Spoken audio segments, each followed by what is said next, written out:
আছো সবাই? আশা করি ভিডিওটা তোমাদের অনেক ভালো লাগে। এখন তো বর্ষাকাল এসে গিয়েছে আর জানো তো বাজারে প্রচুর মাছের ডিম পাওয়া যাচ্ছে। তো আজকে বাজার থেকে অনেকটা মাছের ডিম নিয়ে এসেছি। তাই জন্য রুদ্র কি বানাবে বলো তো? কি বানাবে? মাছের ডিম। মাছের ডিমের বড়া। বন্ধুরা প্রথমে আমাদের রান্না করতে দেখে নাও।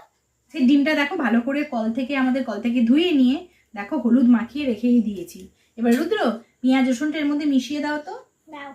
দাও এর মধ্যে দিয়ে দাও। দিয়ে দিলাম। আর রুদ্র যেহেতু ঝাল খাবে না তাই এর মধ্যে লঙ্কাটা দেবো না। এবারে দিয়ে দিলাম। এবারে ভালো করে এবারে এটা মিক্স করে দাও। কড়াইটা তো গরম হয়ে গেছে, তেলটা দিয়ে দাও।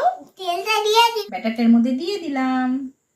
তোমার হেড করে এবার একটু ছানচাটা দিয়ে নিয়ে নাও তো রুদ্র। টাকাটা এবারে দিয়ে দিলাম।